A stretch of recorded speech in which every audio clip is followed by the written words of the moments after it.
Hello दोस्तों, स्वागत है आप सभी का आपके अपने चैनल रूमन इंस्टीट्यूट में। आज का ये वीडियो 12th क्लास फिजिक्स का वीडियो रहेगा और फिजिक्स में हमारा लेसन 4 चल रहा था।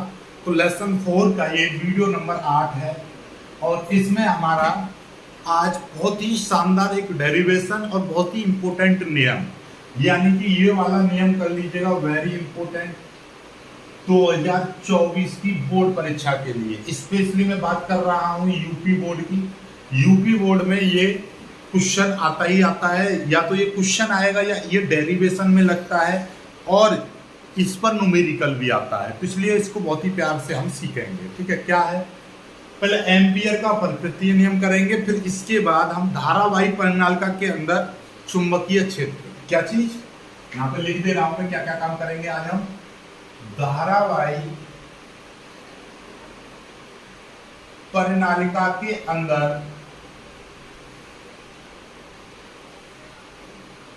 चुंबकीय क्षेत्र का व्यंजक। ये तो कुल मिलाकर क्या क्या चीज हो गई आपका, एक एम्पियर का नियम सीखेंगे और एम्पियर का नियम की सहायता से, एम्पियर की नियम की सहायता से धारावाही परिनालिका के अंदर चुंबकीय क्षेत्र।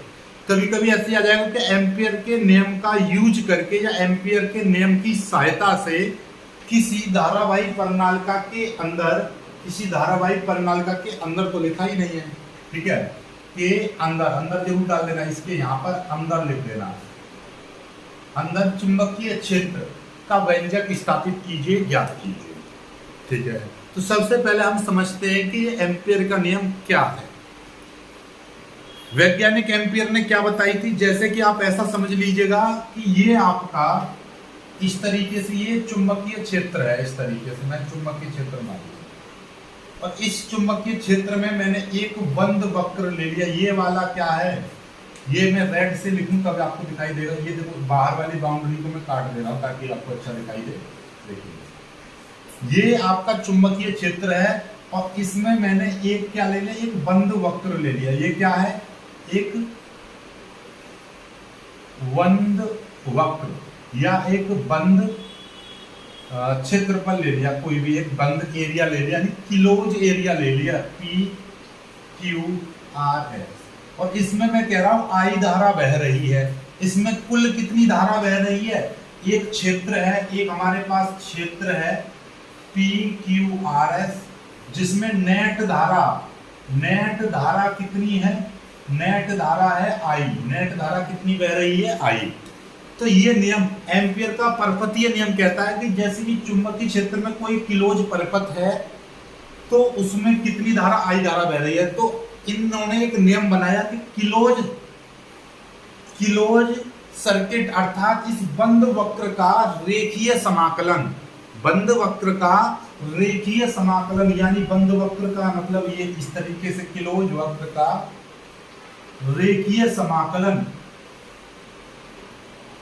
उस बंद वक्र में बहने वाली धारा का μ0 गुना होता है, बहने वाली धारा का μ0 गुना होता है। ये μ0 गुना, जैसे बोलते ना x का 2 गुना करते हैं 2x, x का 3 गुना 3x, ऐसे ही x का म्यू गुना ये, तो ऐसी धारा का म्यू गुना ये। ठीक है, तो किसी चुंबकीय क्षेत्र में स्थित, किसी चुंबकीय क्षेत्र में स्थित बंद पृष्ठ का रेखीय समाकलन, बंद पृष्ठ का रेखीय समाकलन उस पृष्ठ में, उस बंद पृष्ठ में, उस बंद वक्र में बहने वाली नेट धारा का μ0 गुना होता है। ये है इसका नियम। तो लिखा हुआ है किसी चुंबकीय क्षेत्र में स्थित किसी बंद पृष्ठ का रेखीय समाकलन उस पृष्ठ में बहने वाली नेट धारा का μ0 गुना होता है। अर्थात ये समझ में आई बात, नहीं आई?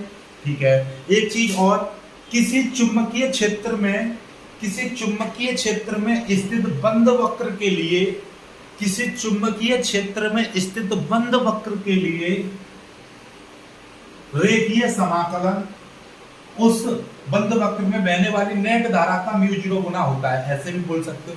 कुल मिलाकर कोई भी एक क्लोज सर्किट होना चाहिए। ठीक है, चलिएगा इसको हम कैसे, इस नियम का यूज कैसे करेंगे अभी आपको समझ में आ जाएगा। एक चीज समझो जरा, इस नियम को हम किस तरीके से लगा सकते हैं, जैसे कि हमारे पास में क्या है, हमने बताया कि भैया इसका ये बंद वक्र हो गया बी और ये आपका डेल्टा एल, डी एल का मतलब क्या है, ये इस तरीके से हम लगाते हैं इसको, ठीक है, बराबर, क्योंकि ये इसमें लंबाई हो जाएगी इसकी, बी इसका चुंबकीय क्षेत्र, दोनों ही क्या है सदिश राशि होते हैं, ये डी एल वेक्टर ये लघु अवयव यानी कोई भी एक लघु खंड हम मान लेते हैं, वो चीज है लघु अवयव, अल्पांश हमने बताया था, ठीक है, चलिएगा।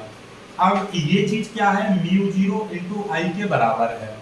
अब हम इसको कैसे निकाल सकते हैं, इस वाली चीज को आप ऐसे समझ लीजिएगा, इसका मतलब क्या है, इसको हम लिख सकते हैं, आप जानते हो कि ए डॉट बी वेक्टर बराबर क्या होता है, ए बी कॉस थीटा रहता है, ठीक है, चलिए, तो हम इसको क्या लिख सकते हैं, b into D L cos theta भी लिख सकते हैं, ठीक है। और अब हमको इस पूरे सर्किट का निकालना है, हमको ये किसका निकालना है, हमको ऐसा समझ लीजिएगा कि ये हमको पी क्यू आर एस का निकालना है, b into D L cos theta, इस तरीके से, मतलब ये चीज हमको निकालनी है।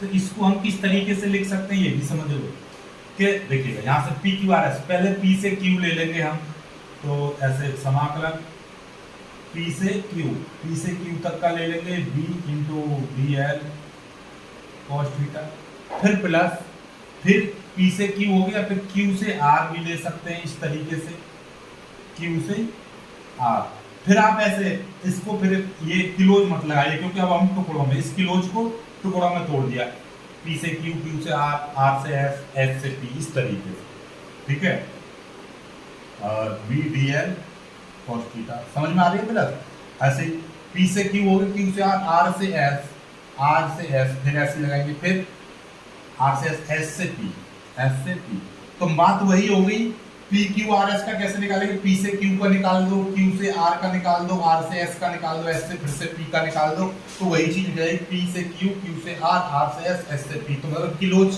पूरा इस तरीके से समाकलन कर देंगे हम अलग अलग, तो वो पूरा निकल जाएगा, ठीक है, समझ में आ गया ना, छोटे छोटे टुकड़ों को हम निकाल लें, ठीक है, रेखीय समाकलन तो मतलब पूरे का निकल जाएगा, तो ये अभी आपको समझ में आ जाएगा, ऐसा मैं क्यों बता रहा हूँ, ठीक है, आगे इस वाले डेरिवेशन में ये यूज होगा, क्यों यूज होगा देखिएगा, आपको सब कुछ समझ में आ जाएगा।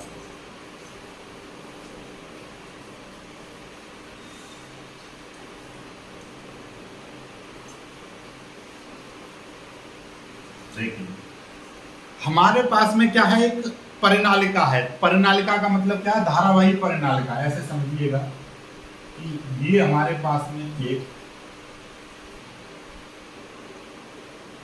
परिनालिका है, ठीक है, क्या है, एक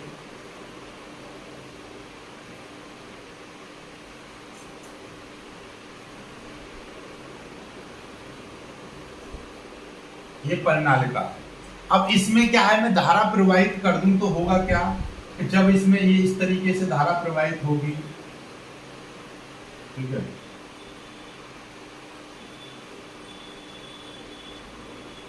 ये इसमें क्या है, ये धारा प्रवाहित हो रही है, यानी कि आई धारा इसमें प्रवाहित होगी, इस परिनालिका में धारा प्रवाहित होगी, तो होगा क्या, आप समझ रहे हो, जब इसमें आई धारा प्रवाहित होगी तो किसी परिनालिका में जब धारा प्रवाहित होती है तो उसके चारों तरफ क्या हो जाता है, चुंबकीय क्षेत्र उत्पन्न हो जाता है, तो इसके चारों तरफ भी क्या हो जाएगा, चुंबकीय क्षेत्र उत्पन्न हो जाएगा, इस तरीके से इसके चारों तरफ भी क्या हो जाएगा, ऐसे चुंबकीय क्षेत्र उत्पन्न हो जाएगा, ठीक है,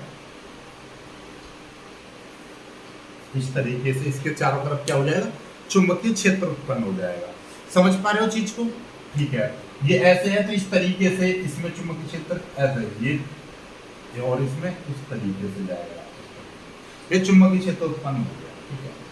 अब इसमें क्या है, ये आई धारा बह रही है, याद रखिएगा आई धारा है। अब हम क्या कर रहे हैं, इसमें ही हमने एक किलोज क्षेत्रफल लिया, इस तरीके से हमने किलोज क्षेत्रफल लिया,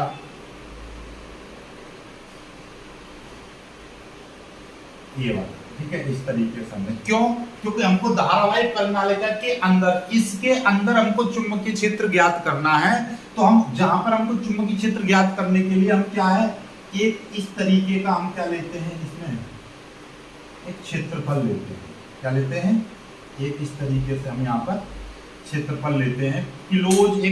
किलोज हमको किलोज क्षेत्रफल, किलोज वक्र चाहिए।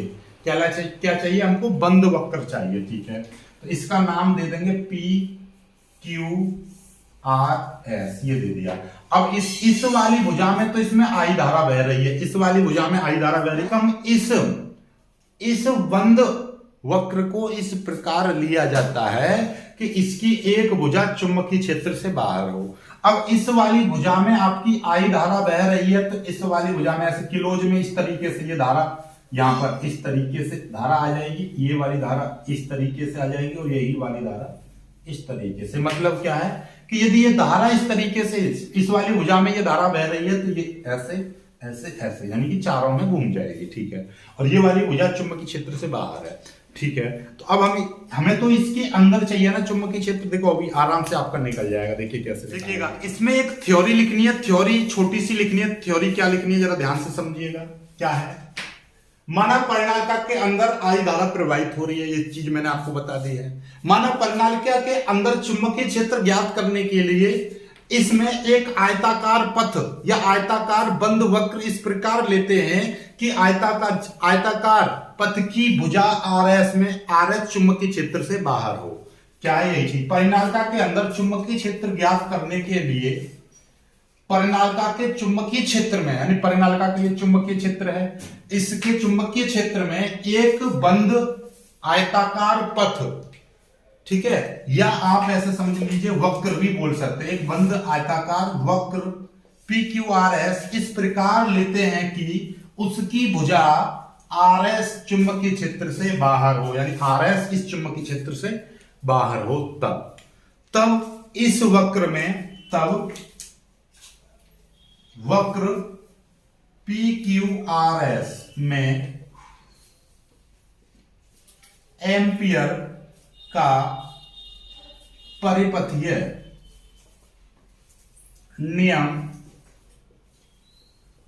लगाने पर, तो क्या है एम्पियर का परिपथीय नियम? इस तरीके से यहां पे लिख दीजिए PQRS, या आप लिखना चाहो लिख दो, कोई दिक्कत नहीं है।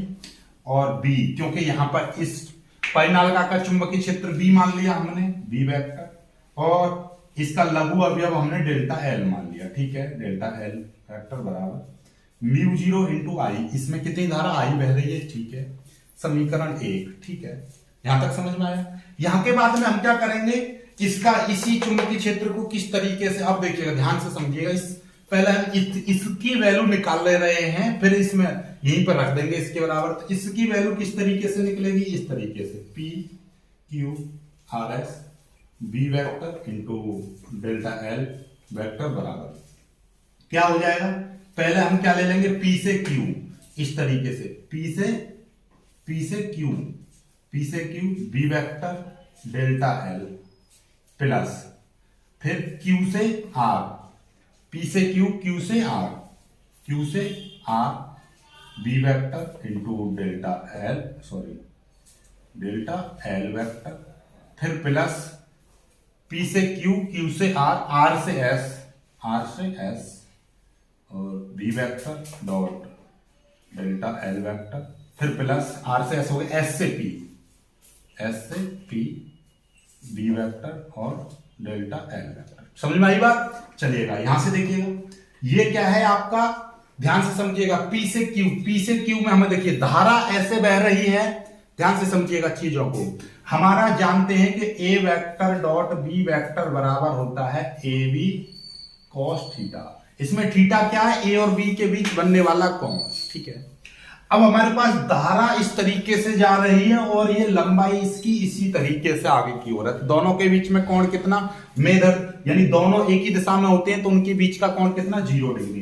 तो ये क्या हो जाएगा, ये वाली वैल्यू हो जाएगी B delta L cos theta आना चाहिए, और थीटा की जगह पर क्या हो जाएगा 0, क्योंकि धारा भी ऐसे जा रही है और ये यहां से यहां तक जो लंबाई है, लंबाई भी। अब ध्यान से समझिएगा, B इंटू डेल्टा L क्या है? देखिए आप जानते हो A डॉट B बराबर होता है AB cos थीटा। थीटा क्या है? इन दोनों के बीच बनने वाला कोण। ऐसे यहां पे देखिए B क्या है, यहां पर है इस कुंडली का चुंबकीय क्षेत्र, ठीक है। तो यहां पर ये चुंबकीय क्षेत्र किधर है? ये चुंबकीय क्षेत्र ये B है, ये जो दिशा है ये आपके बी वेक्टर की दिशा है ऐसे, ठीक है। चलिएगा ध्यान से समझिए, बी वेक्टर की दिशा इस तरीके से है क्योंकि ये चुंबकीय क्षेत्र है, ठीक है। और इसका जो ये जो है यहां से यहां तक ये क्या है, लंबाई का यानी कि लघु अवयव इसमें लेंगे, एक छोटा सा अल्पखंड लेंगे डेल्टा एल। तो इसमें क्या है डेल्टा एल, इसमें धारा इस तरीके से बह रही है तो धारा की दिशा इस लघु अवयव में बहने वाली धारा की दिशा यानी लघु अवयव छोटे डेल्टा एल की दिशा किधर होगी, इधर धारा की दिशा ऐसे। इसमें डेल्टा एल की दिशा इधर की ओर होगी, इसमें इस तरीके से होगी, इसमें इस तरीके से होगी, ठीक है। चलिएगा अब यहां से बी वेक्टर देखिए, ये समझिए ए बी कॉस थीटा होता है ए वेक्टर डॉट बी वेक्टर, तो ए वेक्टर डॉट बी वेक्टर इसको मानेंगे तो हम बी इंटू डेल्टा एल और कॉस थीटा आना चाहिए। थीटा मतलब बी और डेल्टा एल के बीच कोण।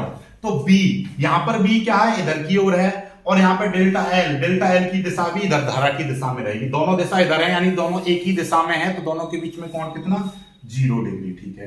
प्लस यहां पर बी डेल्टा एल क्यू से आर में, देखिए क्यू से आर में यदि मैं यहाँ पर एक छोटा सा डेल्टा एल लूंगा तो उसकी दिशा नीचे की ओर रहेगी क्योंकि धारा की दिशा में रहेगी नीचे की ओर। और यहाँ पर चुंबकीय क्षेत्र इस तरीके से और धारा है यानी कि डेल्टा एल की दिशा नीचे की ओर, तो इनके बीच में कोण कितना हो गया जी 90 डिग्री का, 90 डिग्री हो जाएगा कोण। तो यहाँ पर आ जाएगा cos 90।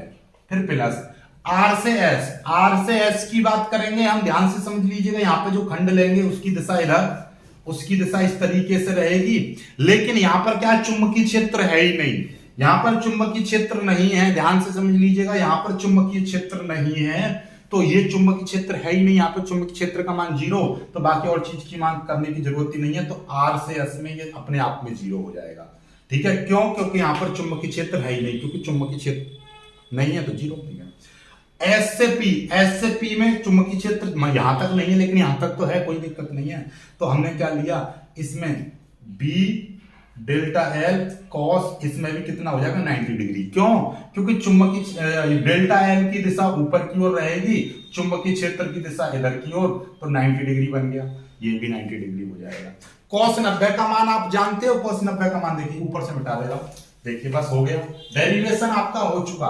देखिए क्या है कि सीमा पी मतलब समाकलन पी क्यू आर एस और B vector dot delta L vector बराबर, देखिए ध्यान से ये वाला cos 0 की वैल्यू, क्योंकि आप देखिए cos 0 की वैल्यू 1 और cos 90 की वैल्यू 0 होती है, ठीक है। तो cos 0 की वैल्यू 1 और cos 90 की वैल्यू 0 होती है, तो इसीलिए ये वाली चीज कितनी हो जाएगी, ध्यान से समझिए। cos 0 की वैल्यू 1 तो ये क्या बचेगा b इंटू डी एल बचेगा। फिर प्लस यहाँ पे cos 90 की वैल्यू 0 तो ये पूरी 0 हो जाएगी 0, ठीक है। ये पूरा 0 है, ये पूरा 0 प्लस ये 0, तो कुल मिलाकर कितना आ जाएगा पी क्यू आर एस बराबर B vector delta L vector बराबर बी इंटू डेल्टा एल आ गया, ठीक है। बी इंटू डेल्टा एल आ गया, ठीक है। यहां तक समझ में आ गई। चलिएगा ध्यान से समझ लीजिएगा, ये यहां तक मिटा दे रहा हूं मैं इसको। अब यहां से इसका मतलब क्या है, यहां से नीचे कर रहे थे, ये वाला समीकरण 1 था, तो अब समीकरण 1 से ये वाली जो वैल्यू है कितनी है, बी इंटू डेल्टा एल, यानी कि ये वाली वैल्यू कितनी है, बी इंटू डेल्टा एल बराबर ये क्या है आपका म्यू 0 इंटू आई। तो यहां से आप निकाल सकते हो, ये वाला मान आ गया आपका निकल के।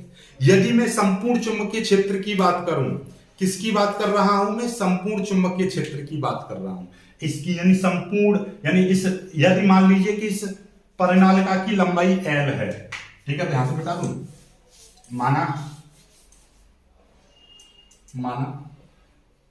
परिनालिका की लंबाई कितनी है, एल, लंबाई एल है, तब तो मतलब डेल्टा एल की जगह पर तब मतलब क्या हो जाएगा, डेल्टा एल बराबर एल ले लेंगे, तो ये बी इंटू एल बराबर म्यू 0 आई इतना आ जाएगा, ठीक है। पहली चीज आ गई, आपको समझ में आ गई यहां तक, ठीक है।